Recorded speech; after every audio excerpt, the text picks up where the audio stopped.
ever since law school, when I was doing all those things, I felt like I wanted to be in wine instead of law. But at that point, I had already committed to being in law school. You know how expensive law school is in the United States. For those of you who go to school elsewhere, be grateful. So I started having conversations with people in the industry.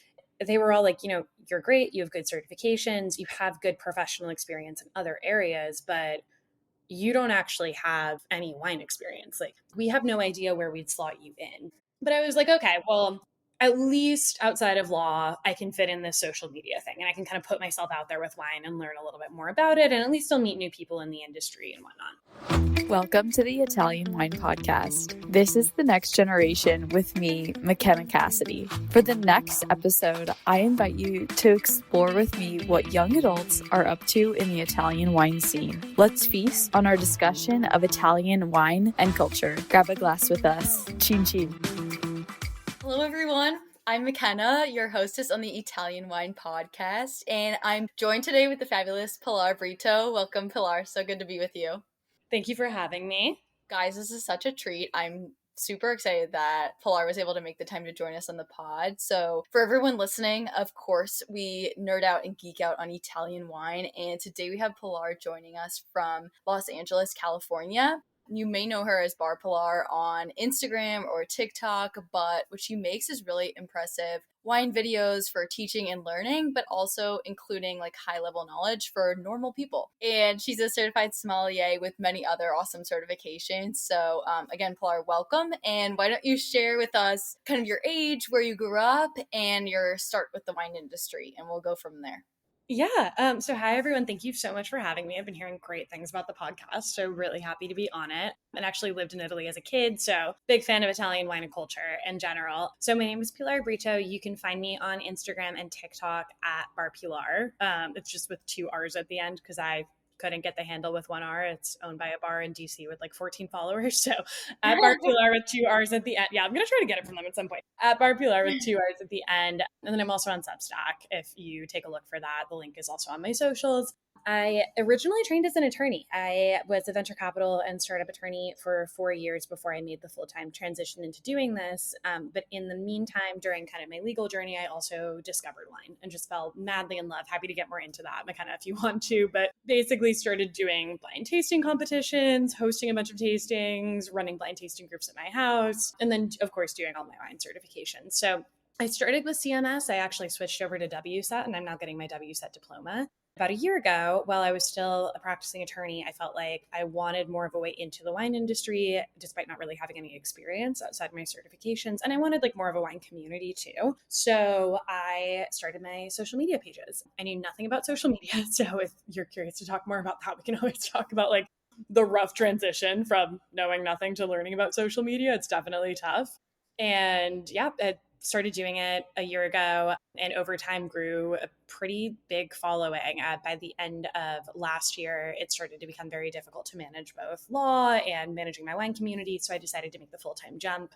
And I have about 140,000 followers across platforms. And my focus is really on sort of striking that balance between the aspirational and accessible qualities of wine. So I don't try to take out the fact that it's a very aspirational product. And I don't err on hyper accessibility, but I try to make people who are interested in putting a little more effort into wine and learning more about wine and are kind of willing to spend a little bit more on it, I focus on kind of bringing them in as well. So I try to cater to both people in the industry and people who respect the expertise that wine requires and want to be brought into that. Really well said. Thank you so much for sharing that. Take us to that moment where you had come to the realization you're at this like crux between like law and seeing the momentum that's going on with your own wine journey, but also your followers. Like, what was that moment like for you? Was it scary? Was it exhilarating? Was it anxiety inducing? What did that feel like? Yeah, probably all of the above. So it's sort of like everything. I feel like it sort of happened like slow and then it happened fast. Like building up a social media following from scratch, especially when you have no social media experience, really takes a while. Like, to give you an idea, last year, I'm almost at my birthday. So last year at my birthday, I had like 500 followers. And I remember being really excited that I had reached 500 followers because getting from that like 0 to 500 and then 500 to 1,000 and then 1,000 to 5,000, it just took so long. It took so much work. And then once I found like for lack of a better term, I mean, I used to be a venture capital attorney, product market fit. It really kind of exponentially grew from there because I had a few key takeaways that really helped me hone my content and understand the community that I was speaking to. So I had been thinking, I had basically been wanting to transition into wine for a long time. And I had been having conversations with people in the wine industry because ever since law school, I joined the board of the Wine Society. I was competing in blind tasting competitions. I started my CMS certifications. And ever since law school, when I was doing all those things, I felt like I wanted to be in wine instead of law. But at that point, I had already committed to being in law school. You know how expensive law school is in the United States. For those of you who go to school elsewhere, be grateful. So I was like, I just spent a lot of money on this degree. As much as I want to go into wine, I should probably like try being a lawyer. And I liked it. I worked with good people. I learned a lot. But, I started after giving it a try and for a while and feeling like, this certainly isn't a bad job. It's actually a great job, but wine is still what I really want to be in. I started having conversations with people in the industry and they were all like, you're great. You have good certifications. You have good professional experience in other areas, but you don't actually have any wine experience. Like you haven't worked at a restaurant, you haven't worked for a producer, like you haven't worked for an importer. Like we have no idea where we'd slot you in because at this point with your age, like I'm 30 and at the point when I was talking to them, I was in my late 20s. They were like, at your age, your level of experience, your credentials, like we don't want to slot you in at the beginning, but we also can't slot you in any higher because you don't have the experience. And even if you're willing to start from scratch, it's going to be hard for an employer to believe you. Because I was like, I'll do it. And they were like, no one's going to believe you, which I appreciated the candor. It wasn't like what I wanted to hear, but I was like, okay, well, at least outside of law, I can fit in this social media thing and I can kind of put myself out there with wine and learn a little bit more about it. And at least I'll meet new people in the industry and whatnot. So I've been thinking about it basically since I started my page. It wasn't like necessarily super specifically a way to like transition into a wine career, but I was thinking about it as something that could potentially be additive. So I've been thinking about it for a long time. I've been trying to kind of like grow my community, learn how to communicate about wine more effectively for a long time. And happy to like get more into this if you like. I don't know how far in detail you want to go, but basically No, you're good.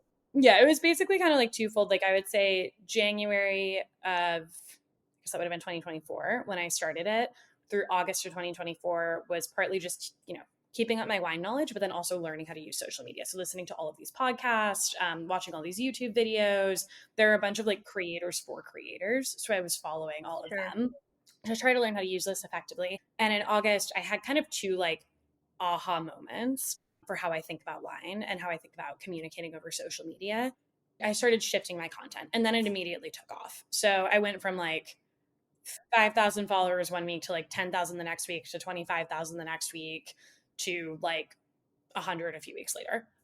So it really, really took off. And it wasn't even like one video that went viral. I know that's kind of the case for some people. It was a couple of series that I was doing. And at that point, it like was overwhelming because it hadn't taken off for so long that I like it was a lot to just manage like a much larger community. And I realized I had to very seriously start thinking about like, do I choose law or do I choose this? Because managing both of these now is going to be really difficult. At the same time, it was like really exciting and also not that anxiety inducing because I've been thinking about it for so long and I kind of been wanting that. I'd been wanting to transition into wine for a long time. So there was like a brief 2-month period where I was like kind of trying to make the call of like, when do I leave and how much do I let the account grow? And like, when am I really sure? And when is it real? Yeah, that makes sense. yeah, exactly. Cause even with like all creative stuff, I feel like success comes a little bit before payment. Like it's not like I'm making,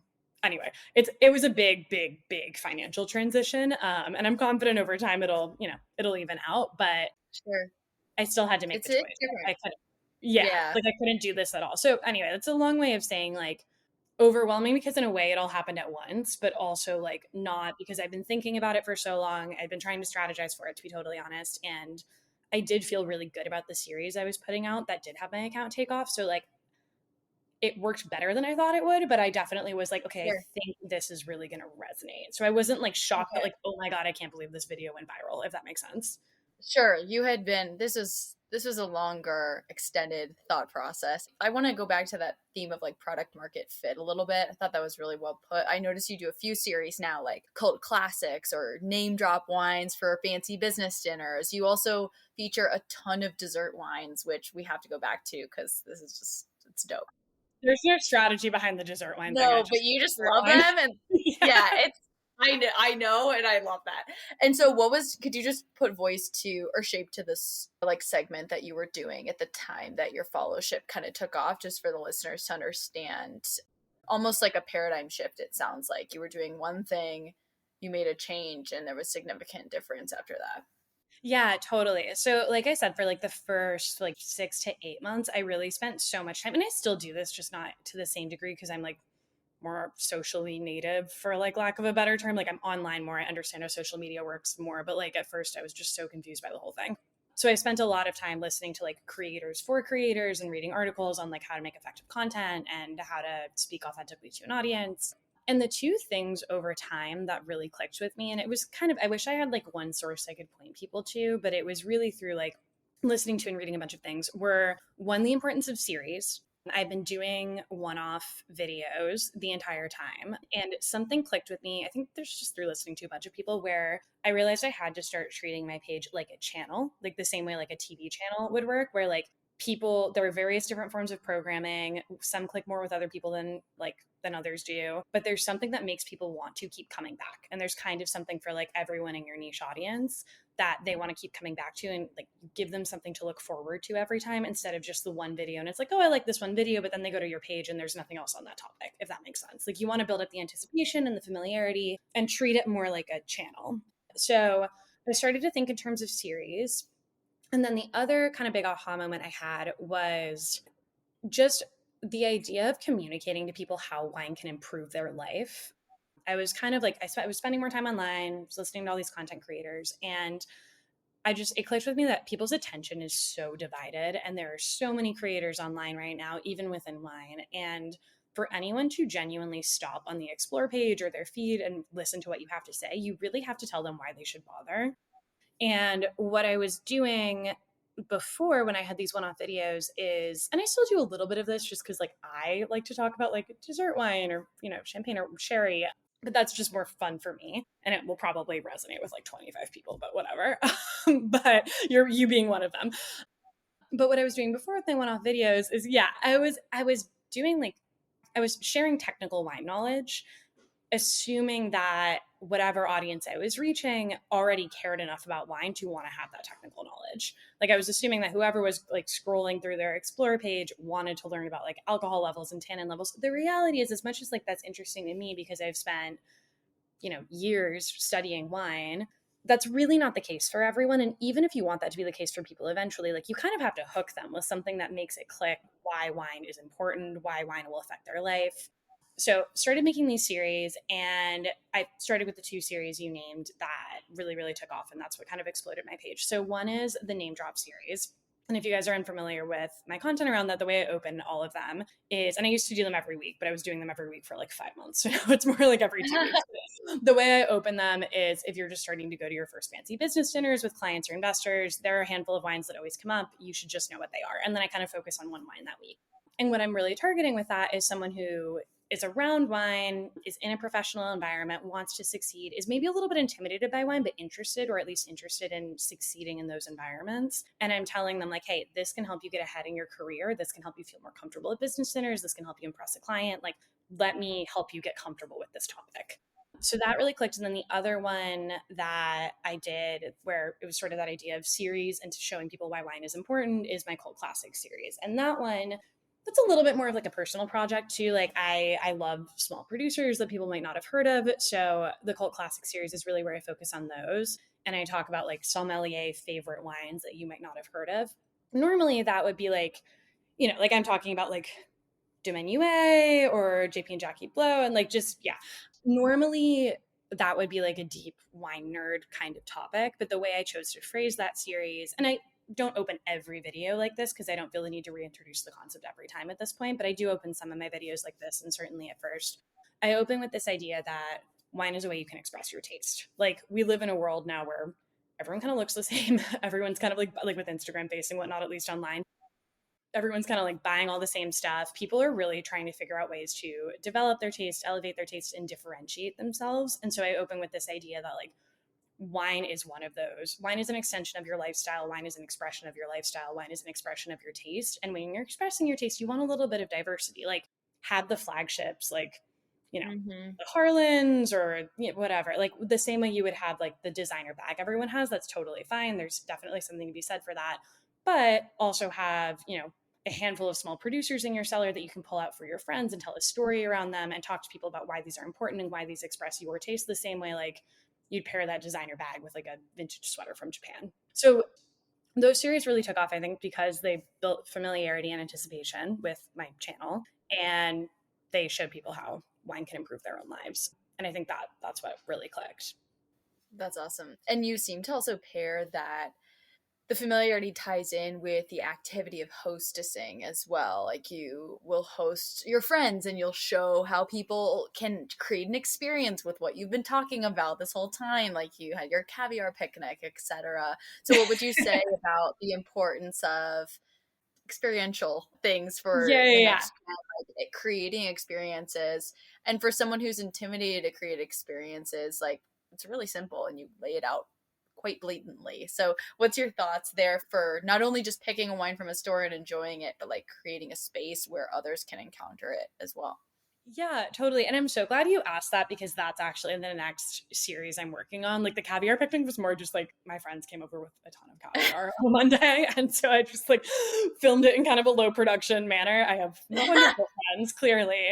Yeah, that was insane. But that's kind of the next iteration I'm Worked working on. out. Like, yeah, that's the next iteration I'm working on is a series around hosting that really emphasizes the idea that one of the ways wine can enhance your life is by curing loneliness and bringing you together with people you care about and bringing people into your home and feeling more comfortable with hosting. I think that's something that you hear people talking about a lot on social media and in the press right now, that like we have a loneliness epidemic. People have been hosting a lot less after COVID. People got out of the practice and people want to be doing that more.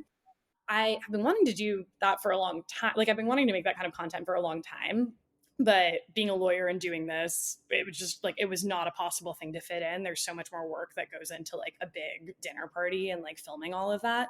So that's kind of the next thing I'm working on. And I mean, I think that what I'm going to do is kind of take people through the narrative of like, hey, help me set up. If you want to set this up yourself, here's kind of like a step by step guide for how you would do it. And then here's how to think about curating a really cool experience around wine and food for your friends. I'm not even going to get like too detailed on it because I think that, people are going to know what fits into their budget and what their friends are going to like. But I do want to highlight the idea that wine is actually a really easy way that you can create a really special experience and bring people together. Like, not everyone has a big kitchen. A lot of my audience lives in a city. Not everyone is really comfortable cooking, but anyone can go to a store, pick up a couple of really good bottles of wine, like talk to whoever manages the store, get some good recommendations, line up, get 5 friends, line up 3 glasses per friend, and do like a fun wine tasting at home. And Mm-hmm. that takes hosting from like, hey, let's order pizza, to like, actually, let's make this something a little bit more elevated, a little bit more special. Let's make it a real event. Even though all you're doing is just like pouring a liquid into a glass, it Yeah. like connect. And I think also that I want people to think a little bit more about wine when they're hosting, because at least in the US, something I find is that the people who do cook and do enjoy having dinner parties at their house, they'll cook this like big elaborate meal, and then when people ask what they can bring, they're like, oh, just bring wine. And then like the person brings a wine that has like, it doesn't like at all pair with the dish that you've made. It's like not something you would necessarily pick for yourself. Like I'm not going to talk about this too blatantly, but I'll talk about it more blatantly here. Like I think that hosting can also be this whole creative process where you actually have a vision, and wine really needs to be a part of that to like execute it properly if you really Mm-hmm. want to like curate a full experience in your home. So have someone bring the loaf of French bread. Exactly. Or like dessert, like if you're not doing a dessert wine pairing, yeah, but like, or the caviar, but like Right. not, yeah, like it's got to be someone you really trust and you can coordinate with to have them bring the wine. Otherwise, I think it throws off the entire experience. And like, if you're already going all out on like cooking this huge meal for your friends, like get the whole vision right. Wine is definitely a part of that. Totally. And the wine too, like it comes with a package story. Like there's very little work that needs to be done to share the story of that wine. You Google the label or you ask the som at the store, like, hey, can you give me like 3 bullet points on this wine? Because I want to share it with my friends.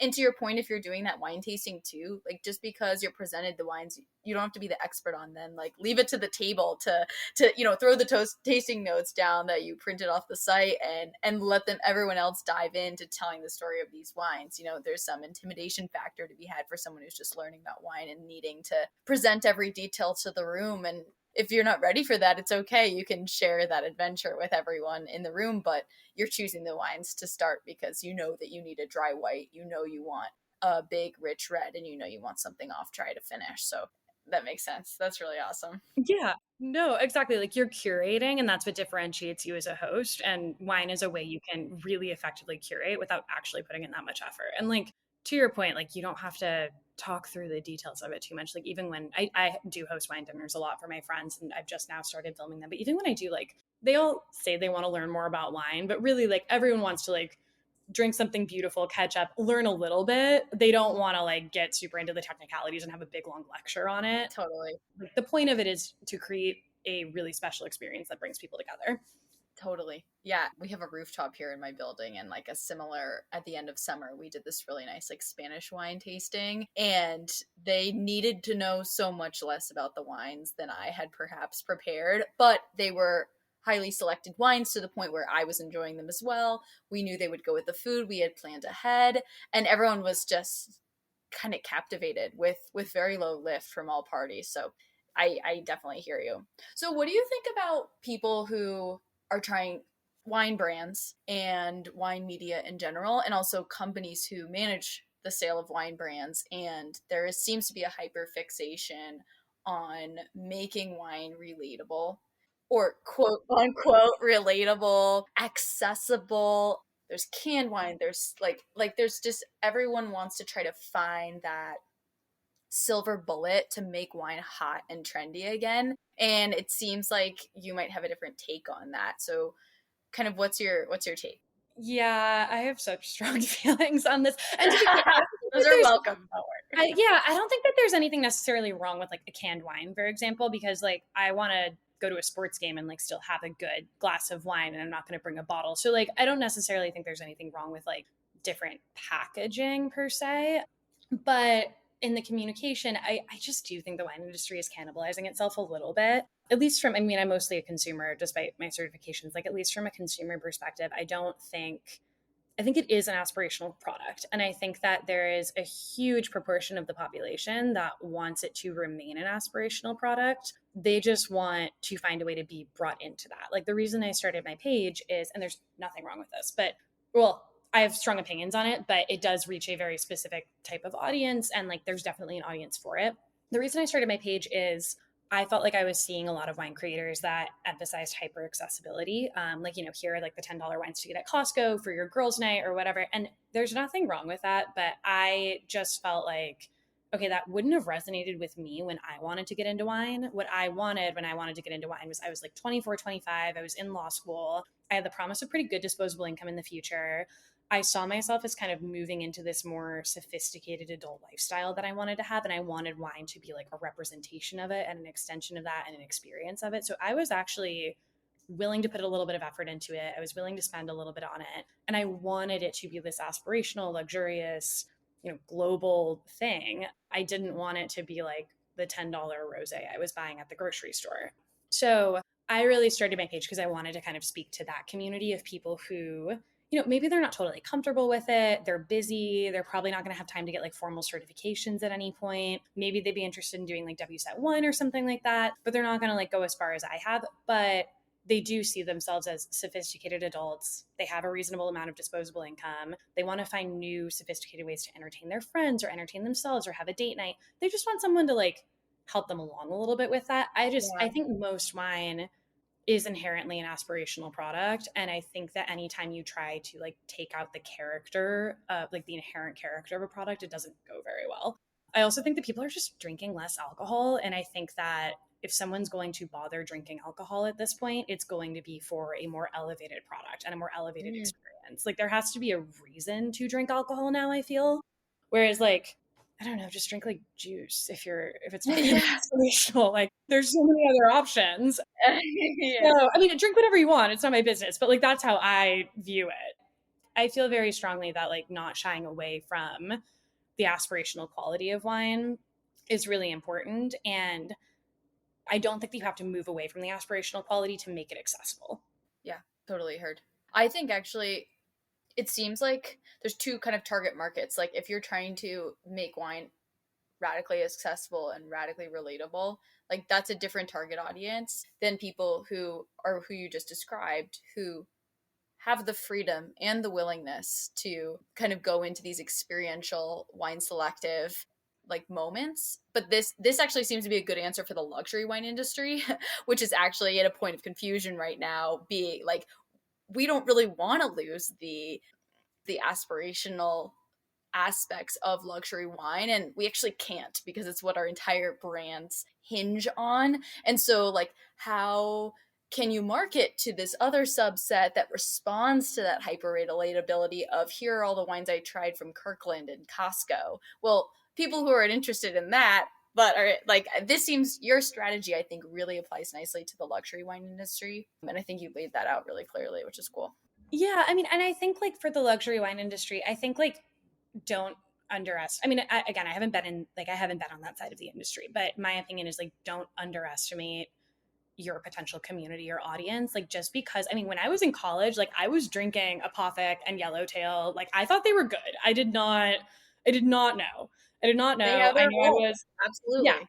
I was a 19-year-old who wanted to look cool and look sophisticated, and a $10 wine was what I could afford. But I grew into something different later. And I think that if you're willing to invest in a younger community who at least has a little bit of interest, it might not show immediately, but it will really grow, and it will Mm, really grow your future consumer base. And I think that, like, yeah, just don't underestimate consumers' interest in actually putting effort and thought and money into a product. I think it's there. I just think you have to like meet them where they are. Not meet them where they are in terms of your product, but like just introduce them to your product a little bit and not sure. disregard them, and then kind of like bring them along to build that future consumer base. That's what a bunch of producers did at my law school. They came to give us Mm, tastings, and that's how I got really into wine. Like we had Bollinger coming, we had Chateau Margaux coming. And like, of course I couldn't afford a bottle of Chateau Margaux back then. I was a law mm, student. But like I tried a glass of it and I was like, this is the best thing I've had in my life. Okay. I want to learn more about fine wine. I want to be a future customer of Chateau Margaux. And now I do buy Chateau Margaux. Not a lot of it because there are limits. Yeah, just don't because I switched underestimate. careers. No, I'm just kidding. Yeah. That's Just awesome. it might not be obvious, but like the interest and aspiration to be a part of a fine wine community is there with way, way, way more people than is obvious, I think. That's a great point. Any final thoughts before we wrap? I actually do have two rapid fire questions for you. Let's do it. Yeah. What question do you get most often asked about wine that kind of annoys you?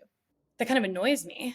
I mean, very Or little. just what question do you get most often asked? Yeah, very few questions annoy me about wine. I wouldn't say this annoys me, but I get a lot of questions about my videos of like, hey, can you like list out prices and where to find them? And like in the US, that's just so tough. The pricing varies, the pricing and Oh, distribution just varies so much, but that doesn't annoy me.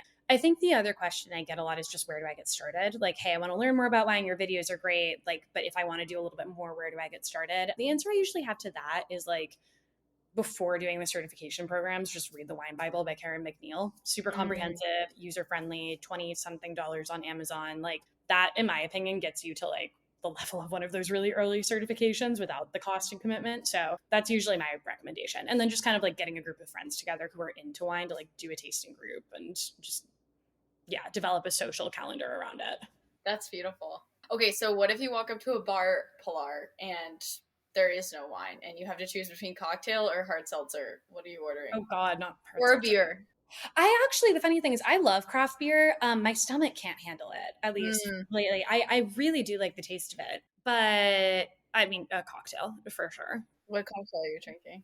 It depends. I mean, I love Negronis. Love a good Yes. Negroni. I like Oaxaca and old fashioned. It's funny. I drink less, like fewer cocktail. Oh, I mean, I also love like sherry spritzes, but those are wine based, so I don't know if that counts. But I Those love aren't at like this bar. yeah, No, I was okay. like, Those aren't at this bar. Like I love those. Those are definitely my go-tos. I love cocktails actually. I just drink a little less of them because I drink so much wine now and I have to be a little bit mindful. But when I was really into cocktails, I was really into like corpse revivers and Oaxaca old yeah, fashions. And now I'd this is probably go for awesome. Negroni. Yeah. Okay, and then one final one. You're in Tahiti on the beach. What wine are you drinking? I think a Sauterne. Is that weird? Maybe for some, but not for you. I think that's so on brand. I heard. Yeah, well, I'm just like, okay, I'm in Tahiti. There's probably like some tropical food. It's sunset. Like, yeah, Sauterne with like some pineapple rice or whatever they serve there. Like that. And Wow. they speak French. Like, it hits. Yeah, I think it's Sauterne. That's beautiful. Heard that. Everyone go find pineapple rice ASAP and some Sauterne and test this. That's beautiful. Yeah, that's great. Oh my gosh, this has been so much fun. Any final thoughts that you just want to share on this platform about wine or your emotions towards wine or your excitement about the wine industry this coming year? I mean, no, just I'm really excited to be doing this full time. Like, this is a really big transition for me, and I feel really lucky to have built the community that I have. Only other thought I'd add is I really try to be responsive to everyone. So if you guys are listening to this and you have questions or want to engage or want to meet the rest of the community or something, just reach out. I'm at Bar Pilar with 2 R's at the end on Instagram and TikTok. And I really do try to respond to everyone. So feel free to reach out anytime. That's awesome. You guys got to do it. This is great. Well, Pilar, I can't thank you enough for sharing your expertise, your time with us. We're so grateful and can't wait to share this story with everyone. So cheers to you. Thank you. Thank you so much for having me. Tante grazie. Thanks so much for being here with me today. Remember to catch our episodes weekly on the Italian Wine Podcast, available everywhere you get your pods. Salute.